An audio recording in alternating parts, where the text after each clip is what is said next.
ఓం గణేశాయ నమః. ఓం గురుభ్యో నమః. ఓం శ్రీ సాయినాథాయ నమః. సాయి బంధువులారా, ఈరోజు బాబా వారు సూచించిన నేను ప్రవచించే ప్రధానమైనటువంటి అంశం, మనము ఇతరులకి సహాయం చేస్తే మనకి పరమాత్ముడు సహాయం చేస్తాడు అనే విషయం బాబా వారు ఒక సందేశం ఇస్తున్నారు. మనం ఏదైతే జాలి దయా గుణం ఉందో అది మనకి భగవంతుడు కూడా మన పట్ల అటువంటి కనికరం కరుణ చూపిస్తాడు. ఈ విషయం బాబా వారు మనకి ఒక చక్కటి సందేశం ద్వారా తెలియజేస్తూ ఉన్నారు. దీని గురించి మరింత లోతుగా నిశ్చితంగా పరిశోధించి మనం తెలుసుకునే ప్రయత్నం చేద్దాం. భగవద్బంధువులారా, ప్రధానంగా మనం ఏదైనా గనక ఒక వ్యక్తికి మనం సహాయం చేసినట్లయితే, అంటే కష్టంలో ఉన్నటువంటి వ్యక్తికి ఆదుకున్నట్లయితే, ఆపదలో ఉన్న వాడికి చేయుతునిస్తే పరమాత్ముడు కూడా సంతోషపడతాడు. మనకు కూడా కష్టకాలంలో పరమాత్ముడు ఏదో రకంగా సహాయం చేస్తూ ఉంటాడు. కాబట్టి బాబా వారు ఈ విషయంలో చాలా ఆసక్తి కనపరిచేవారు. ఆకలిగా ఉన్నవాడికి అన్నం పెట్టమని, దాహంగా ఉన్నవాడికి నీళ్లు ఇమ్మని, నీ వసారా వచ్చిన వాడికి కాస్తంత చోటు ఇవ్వమని, ఏదన్నా చలికి బాధపడుతుంటే కాస్త వస్త్రాలు ఇవ్వమని, సేవ చేయమని బాబా వారు తన భక్తులకి అనేక సందర్భాల్లో సాయి సత్యత ద్వారా అనేక సందర్భాల్లో చెప్పి ఉన్నారు. ఈ విషయం బాబా వారు సేవ, పరోపకారం, సహాయం అంటే కూడా ఇష్టపడేవాడు. అటువంటి భక్తుల్ని చాలా ఇష్టపడేవాడు. ఈ విషయం గురించి మనం సహాయం చేస్తే మనకి ఎటువంటి ఫలితం వస్తుంది అనేది ఒక చిన్న విషయాన్ని ఒక చిన్న విధివృత్తాంతం ద్వారా తెలుసుకునే ప్రయత్నం చేద్దాము. ప్రధానంగా ఒక ఊరు చివర శివారు ప్రాంతంలో కొన్ని దుకాణాలు ఉండేవి. ఆ దుకాణాల్లో రకరకాల వ్యాపారాలు జరిగాయి. ఎవరైనా ఈ యొక్క కొనుగోలుదారులు కొనుక్కోవాలంటే అక్కడ హోల్సేల్ దుకాణాలు, అక్కడ కొంచెం ఊరికి దూర ప్రాంతం, శివారు ప్రాంతం కాబట్టి కొంచెం దూరమైనా కూడా అక్కడ చౌకగా ఉంటాయి, నాణ్యంగా ఉంటాయి, తక్కువ ధరకు వస్తాయని చెప్పే ఉద్దేశంతో ఆ శివారు ప్రాంతమైనటువంటి అక్కడ ఆ వ్యాపార కూడలికి వెళ్ళి కావలసిన వస్తువులన్నీ కూడా తెచ్చుకునేవాళ్ళు. దూర ప్రాంతం కాబట్టి ప్రతిరోజు సాయంత్రం 6 గంటల దాకా ఆ దుకాణాలు పనిచేసాయి. తర్వాత అందరూ కూడా దుకాణాలు మూసివేసి ఎవరి యొక్క ఇళ్లకి వాళ్ళు వెళ్ళిపోయేవాళ్ళు. ఇది ప్రతిరోజు ఉదయం వారు 9 గంటలకు మొదలుకొని సాయంత్రం 6 గంటల దాకా ఆ వ్యాపారాలు జరిగాయి. ఈ క్రమంలో ఒక బాబా భక్తుడు, మరి బాబాకు సంబంధించినటువంటి ఒక మార్వాడి సేటు కూడా ప్రతిరోజు ఆ దుకాణ సముదాయాల్లో ఒక దుకాణం నడుపుకుంటూ ఉన్నాడు.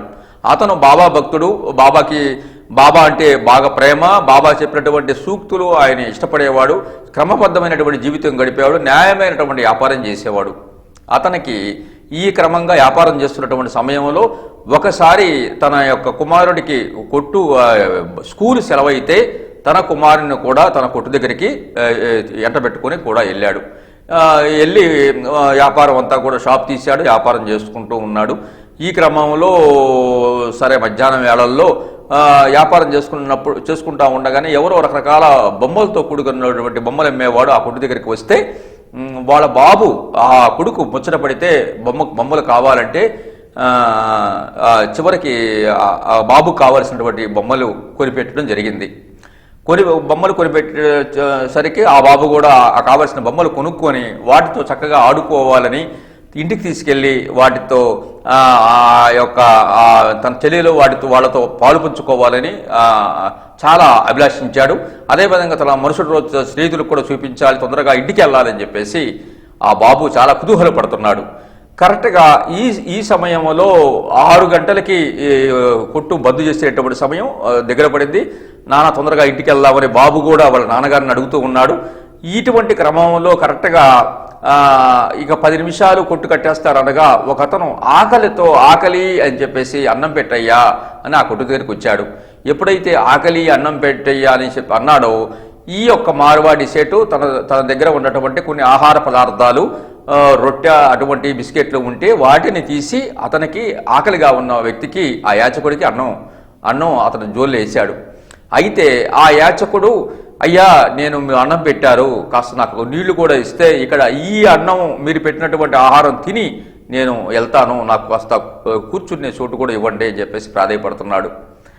ఒక పక్క వాళ్ళ బాబు తొందర పెడుతున్నాడు. ఎందుకంటే సరే ఆకలి అయింది, అబ్బాయి అతను ఎవరో బిచ్చగాడు వచ్చాడు, నాన్న డాడీ అన్నం వేశాడు కదా, ఆహారం వేశాడు, రొట్టెలు, ఇంకా మళ్ళీ ఇక్కడ కూర్చుంటాడు ఏంది, మళ్ళీ మనం వెళ్ళాలి తొందరగా, వెళ్దాంపా ఇంటికి, వెళ్ళి బొమ్మలు తీసుకొని మమ్మీ దగ్గరికి వెళ్ళి ఇంటికి వెళ్ళి ఆడుకుందాము, ఆరైంది, ఇప్పుడు అన్నం పెట్టావు కదా ఆయన తింటాడులే అని చెప్పేసి అడావుడి చేస్తున్నాడు, తొందర పెడుతున్నాడు. కానీ ఈ యజమాని, ఈ మార్వాడి సేటు ఆకలిగా ఉన్న అతని వ్యక్తికి ఆయన అవసరం గమనించాడు, ఆహార పదార్థాలను అందించాడు. అతనికి కూర్చొని తింటానంటే ఆ సమయం కోసమైనా నానా నువ్వు తొందర చేయకూడదు, పాపం అతన్ని చాలా ఆకలితో ఉన్నాడేమో, కూర్చొని తిని అతను తినదాకా ఉందాము, తర్వాత వెళ్దామని చెప్పేసి ఆ బిడ్డని ఏడుస్తున్నా కూడా సముదాయిస్తూ ఈ యాచకుడికి కావలసినటువంటి ఆహారాన్ని చక్కగా పంపిణీ చేసి తర్వాత అతనికి కావలసినటువంటి దాహార్తికి తీర్చుకునేందుకు నీరు అవన్నీ ఇచ్చి అక్కడ కూర్చొని ఈ యాచకుడు తింటున్నంతసేపు అక్కడే కూర్చున్నాడు. ఈ యాచకుడు చిన్నంగా నిదానంగా ఒక ముద్ద అన్నం అవి కలుపుకుంటూ ఆ రొట్టెని తీసుకుంటూ కాస్తంత సమయం తీసుకున్నాడు. సుమారు కొద్దిగా ఎక్కువ సమయం తీసుకున్నాడు. పిల్లవాడేమో ఆ బొమ్మలు కొనుక్కున్న ఆనందంలో వాటిని ఆడుకుందామనే తొందరలో తండ్రిని ఒత్తిడి చేస్తున్నాడు. కానీ తండ్రి మాత్రం మరి ఆ కష్టకాలంలో ఉన్నటువంటి యాచకుడికి అన్నం పెట్టాలని, ఆ అన్నం కూడా తిన్నాకే వెళ్ళాలని సత్సంకల్పంతో ఉన్నాడు. ఈ క్రమంలో కాస్త ఆలస్యం అయిపోయింది, 1 గంట. సరే అయినా కూడా యాచకుడికి చక్కగా ఆహారం అందించారు. యాచకుడు తినదాకా కూడా ఉన్నారు. తర్వాత లేటుగా అందరికంటే ఆఖరిగా చివరిగా ఆ కుట్టికి తాళం వేసి చిన్నగా బయలుదేరి ఇంటికి రావడానికి ప్రయత్నం చేశారు. ఇంటికి ప్రయత్నాన్ని చేస్తే వారు కొంచెం దూరం, ఇక ఊరికి దగ్గరగా ఉందనేసరికి అక్కడ ఒక విచిత్రమైనటువంటి సంఘటన జరిగింది. అక్కడ తన యొక్క రోజు వ్యాపారం చేసినటువంటి వ్యాపార కూరలో వాళ్ళందరూ కూడా అక్కడ చల్లాచెదురుగా పడిపోయి ఉన్నారు. వాళ్ళందరూ కూడా నిర్జీవంగా ఉన్నారు, స్పృహ లేని పరిస్థితుల్లో ఉన్నారు. అక్కడ వస్తువులు, అక్కడ ఇళ్ళు అవన్నీ కూడా గందరగోళంగా ఉన్నాయి, చెట్లు పడిపోయి ఉన్నాయి. చాలా భయానకమైన దృశ్యం ఉంది. అక్కడ అంబులెన్సీ, తర్వాత పోలీసు వ్యాను, కొంతమంది వ్యక్తులు అవన్నీ ఉన్నారు. ఆ దృశ్యం చూసేసరికి ఏం అర్థం కాలేదు. సరే ఈ మార్వాడి సేటు వాళ్ళ అబ్బాయి అక్కడికి వెళ్ళి ఏంటి అనే విషయం అడిగితే, అయ్యా ఇది 6 గంటల కాడి నుంచి ఎక్కడి నుంచో ఒక మదపు టేనుగు ఇక్కడికి వచ్చి ఆ మదపు టేనుగు ఈ దారి నుంచి వచ్చే ప్రతి ఒక్కడిని కూడా వాటిని గీంకరిస్తూ, వాటిని కుమ్ముతూ, వాటిని కాళ్లతో తొక్కుతూ నాశనం చేస్తూ ఉంది. ప్రతి వ్యక్తిని, చాలామంది అందరి వ్యక్తుల్ని చంపేసింది, విధ్వంసం సృష్టించింది. ఆ మదపు టేనుగు దానికి పిచ్చెక్కి చాలా విధ్వంసమైనటువంటి పరిస్థితుల్లో వీళ్ళందరినీ చంపేసింది. ఇక్కడ పరిస్థితి అంతా కూడా ఇదైపోయింది. ఇటువంటి కష్ట పరిస్థితుల్లో మీరొక్కళ్ళే మిగిలారంటే చాలా ఆశ్చర్యంగా ఉంది. మీ లైన్లో ఉన్న ఎవరు కూడా ఒక్కడు కూడా మిగలలేదు, మీరే ఆఖరి వారు, మీరెట్లా మిగిలారు, ఇంతసేపు మీరెందుకు ఉన్నారో నాకు అర్థం కావడం లేదని ఆ పోలీసు వాళ్ళు, అక్కడ ఉన్నవాళ్ళు ఆశ్చర్యం వ్యక్తం చేశారు. అప్పుడు ఈ యొక్క మార్వాడి సేటికి విషయాన్ని అర్థమైంది. అయ్యా నేను కూడా 6ంటికే వచ్చి కట్టేసేవాడిని, కానీ ఈలోపు ఎవరో ఆఖరి అనే వ్యక్తి వస్తే ఆ ఆకలిని తీరుద్దామని నేను అనుకున్నాను. సరే ఆకలి తీరుద్దామని అన్నం పెడితే నేను ఇక్కడే తిని వెళ్తానని చెప్పేసి, తిని వెళ్ళిన దాకా నాకు అవకాశం కూర్చుంటానని చెప్పేసి అభ్యర్థించాడు. అయినా కూడా నేను అతను తిన్నదాకా ఆలస్యం అవ్వడానికి అతను అన్నం తింటున్నాడని ఈ గంట సేపు అక్కడ కూర్చున్నాను. అందుకని కూర్చున్నాను కాబట్టి ఈ ఆలస్యం జరిగింది. నాకు ఈ ఉపద్రవం, ఈ చావు నుంచి మేము బయటపడ్డాము. మాకు ఇప్పుడు నాకేం అర్థమవుతుందంటే, పరమాత్ముడు కష్టంలో, ఆకలిలో, బాధలో ఉన్నోడికి సహాయం చేస్తే ఇటువంటి మన ఆపద నుంచి రక్షిస్తాడని నాకు అర్థమైంది. లేకపోతే యథావిధిగా నేను 6 గంటలకి ఇళ్లతో పాటు నేను కొట్టు కట్టేసేవాడిని, వాళ్ళతో వచ్చేవాడిని.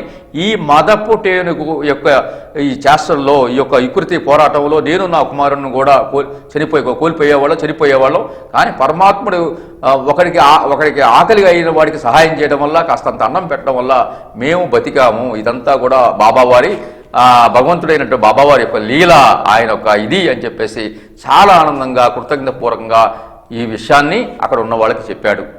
అప్పుడు దీన్ని బట్టి మనకేం తెలియజేస్తుందంటే, మనము కష్టంలో ఉన్నవాడు, ఆపదలో ఉన్నవాడు, ఆకలితో ఉన్నవాడికి ఎవరినైనా కాస్తంత ఆదరణ చేస్తే, కాస్తంత మనం వారికి ఆహారం ఇస్తే పరమాత్ముడు సంతోషపడతాడు. మన కష్టాన్ని, మన నష్టాన్ని, మన బాధని అన్ని కూడా తీరుస్తాడు. మనకు కావలసిన అన్ని కూడా సమకూరుస్తాడు. ఎల్లవేళలా మన యొక్క భక్తుల్ని ఆనందమైన సుఖమైనటువంటి జీవితం గడపాలని బాబావారు అభిలాషిస్తారు. కాబట్టి సాయి భక్తులమైన మనం కూడా బాబావారు సూచించిన ఆయన అనుసరించినటువంటి మార్గాలు సూత్రాలను పాటించి ఆ షిరిడి సాయినాథుని అపారమైన కృపను పొంది ఆ సంపూర్ణ కరుణ కటాక్ష వీక్షణాలు మీపై మీ కుటుంబంపై ఎలవేళ ఉండాలని ఆశిస్తూ ఆకాంక్షిస్తూ సర్వే జనం సుఖనో భవంతు. ఓం శ్రీ సాయిరాం.